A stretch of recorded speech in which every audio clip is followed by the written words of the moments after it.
नमस्कार, हम छत्तीसगढ़ देख रहे हैं आप और मैं हूं आपके साथ अवंतिका श्रीवास्तव। शुरुआत बड़ी खबर के साथ कर रहे हैं। कांकेर का जिक्र सबसे पहले। बीजेपी नेता हत्याकांड को लेकर एक बड़ा खुलासा सामने आया है। असीम राय हत्याकांड से जुड़ी ये जानकारी। वारदात में 10 से ज्यादा लोग शामिल थे, सूत्रों के हवाले से खबर। और हत्या में जो 10 लोग शामिल थे उसमें से एक व्यक्ति कांग्रेस का नेता भी था। बाहर से शूटर्स को बुलाया गया था। पखांजूर में बीजेपी नेता की हत्या की गई थी, उसके बाद मातम पसरा। घटना की जांच हुई, लेकिन सूत्रों के हवाले से पूरी जानकारी सामने आई है कि जो मारपीट हुई थी, जो पत्थरबाजी हुई थी, लाठी डंडों से मारपीट की गई थी, उससे पहले की ये घटना जिसमें असीम राय को मौत के घाट उतारा जाता है, उसके बाद जो आक्रोश था उसकी तस्वीरें फिलहाल आप देख रहे हैं। और रायपुर से अगली बड़ी जानकारी। छत्तीसगढ़ में कोरोना के नए वेरिएंट को लेकर पुष्टि हो चुकी है। JN1 नया कोविड वेरिएंट सामने आया है। 48 सैंपल्स की जांच हुई, जिनमें से 25 में JN1 वेरिएंट की पुष्टि। वेरिएंट खतरनाक नहीं है, डॉक्टर्स की तरफ से कहा जा रहा है कि डरने की जरूरत नहीं है, महज आपको बचाव की सख्त जरूरत है, यानी कि सावधानी आप जरूर बरतते रहें इस पूरे मामले को लेकर। कोरोना को लेकर यह जानकारी। केसेस की संख्या इतनी नहीं, लेकिन नए वेरिएंट की दस्तक के साथ ही चिंता बढ़ रही थी। डॉक्टर्स की तरफ से कहा गया है कि वेरिएंट खतरनाक नहीं है, जरूरत है महज सावधानी। तो कोविड वेरिएंट को लेकर ये जानकारी। लेकिन बड़ी बात है कि 48 सैंपल्स की जांच में 25 JN1 वेरिएंट पाए गए हैं। 25 ऐसे सैंपल्स जिनमें ये वेरिएंट मिला है। हो सकता है कि बहुत बड़ी संख्या भी हो, अगर और सैंपल्स की जांच हो तो सकता है कि इस वेरिएंट को लेकर और भी जानकारियां सामने आए। लेकिन राहत भरी बात यह कि डॉक्टर की तरफ से इस बात का जिक्र किया गया है कि खतरनाक नहीं है ये वेरिएंट। आम खांसी जुकाम बुखार जैसा आपको ये प्रभावित करेगा, लेकिन डरने की बिल्कुल भी जरूरत नहीं है। चूंकि कोरोना है तो फैलाव को लेकर तो जरूर चिंता रहती है, और इसी के चलते आपको सावधानी बरतने की बहुत ज्यादा जरूरत होगी। राजधानी रायपुर का जिक्र करें और अलग अलग छत्तीसगढ़ के जिलों का आप जिक्र करें तो रोजाना ही मामले सामने आ रहे हैं। एक्टिव केसेस की संख्या 112 के करीब पहुंची थी। बीते दिनों सैंपल साइज भी बढ़ाया गया। 4000 से ज्यादा सैंपल्स की जांच हुई, उसके बाद 112 एक्टिव मरीज। आंकड़े बहुत कम है, लेकिन ज्यादा समय कोरोना को नहीं लगता है फैलाव में, और इसी के चलते छत्तीसगढ़ में स्वास्थ्य अमला भी पूरी तरह से अलर्ट है। अंबिकापुर, बिलासपुर तमाम ऐसे जिले जहां पर मॉक ड्रिल भी पहले ही हो चुकी है। यह पता लगाने का प्रयास किया जा रहा है कि अगर कोई स्थिति बिगड़ती है तो उससे निपटने के लिए हम कहां तक तैयार हैं, क्या हमारे पास पर्याप्त साधन हैं अगर मरीजों की संख्या में इजाफा होता है। हालांकि उम्मीद तो यही कि ऐसा नहीं होगा, क्योंकि JN वेरिएंट को लेकर डॉक्टर्स की तरफ से इसे लेकर सीधे तौर पर बयान कि डरने की नहीं, महज बचाव की सख्त जरूरत है। क्योंकि कोरोना वेरिएंट जो फैलने के चलते ही बहुत ज्यादा घातक होता है, और इसी के चलते आपको कोविड गाइडलाइन का पालन करना एक बार फिर से शुरू कर देना चाहिए। छत्तीसगढ़ में तो खासा स्तर पर यह कहा जा रहा है, और जैसे ही स्वास्थ्य विभाग केंद्रीय स्तर पर अलर्ट हुआ था, छत्तीसगढ़ समेत अलग अलग राज्यों में भी सीधे निर्देश थे कि आप अपने स्तर पर चले गाइडलाइन का पालन करना शुरू कर लीजिए, और अस्पताल में भी व्यवस्थाएं दुरुस्त रखें। सीधे आपको ले चलेंगे सहयोगी आकाश शुक्ला के पास। आकाश, JN1 वेरिएंट की पुष्टि और महज एक व्यक्ति में नहीं, 25 सैंपल्स में शायद पाई गई है।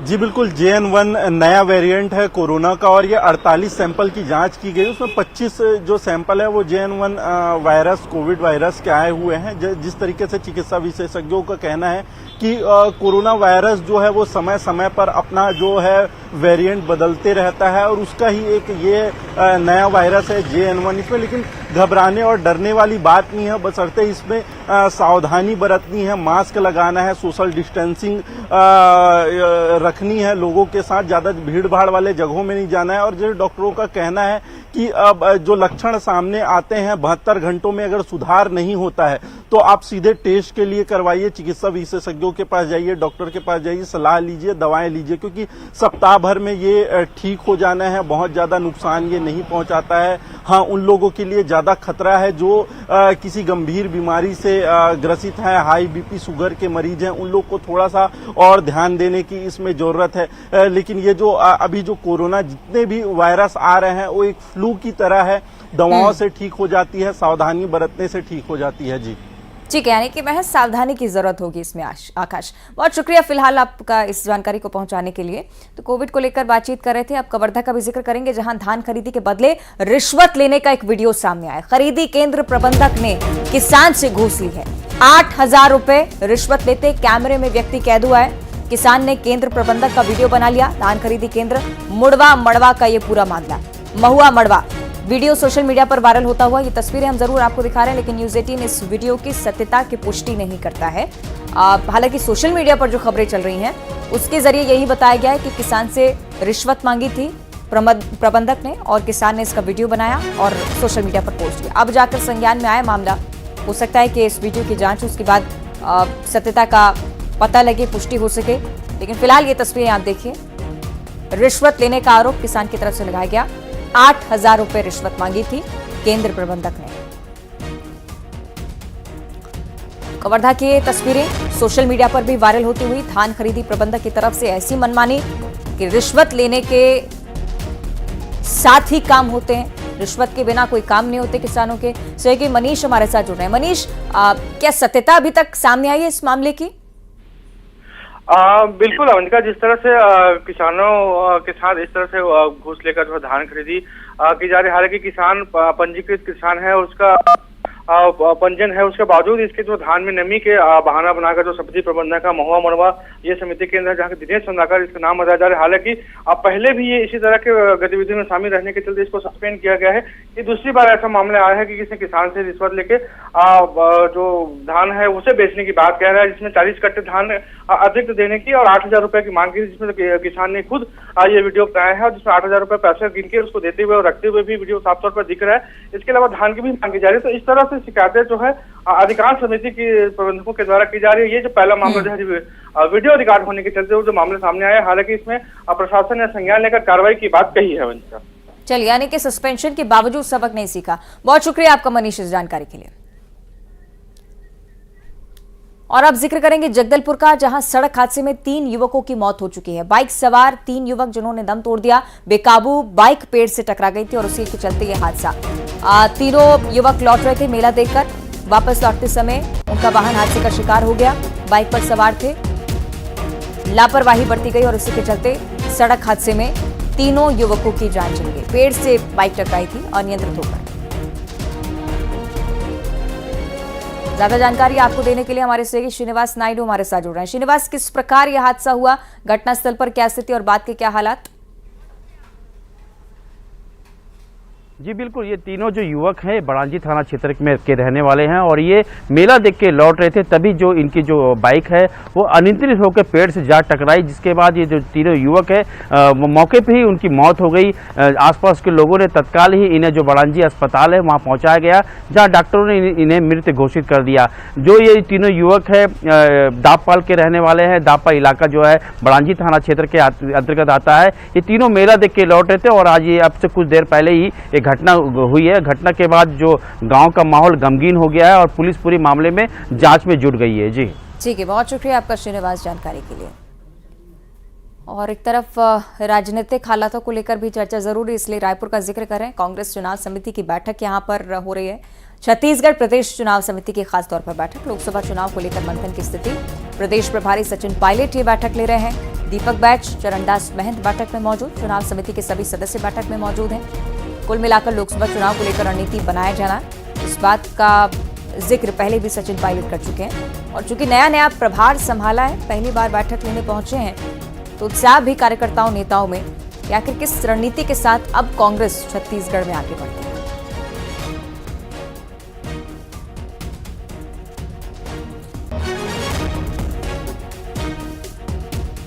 और सीधे अब आपको महाराष्ट्र लिए चलेंगे। प्रधानमंत्री नरेंद्र मोदी क्या कुछ कह रहे हैं, आइए सुनते हैं।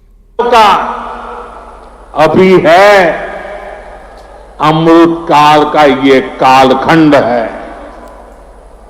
आज आपके पास मौका है इतिहास बनाने का, इतिहास में अपना नाम दर्ज कराने का। आप याद करिए, आज भी हम सर एम विश्वेश्वरैया की याद में इंजीनियर्स डे मनाते हैं। उन्होंने 19वीं और 12वीं शताब्दी में अपना जो उस वक्त की पीढ़ी आपको याद करे, आपके पराक्रम को याद करे।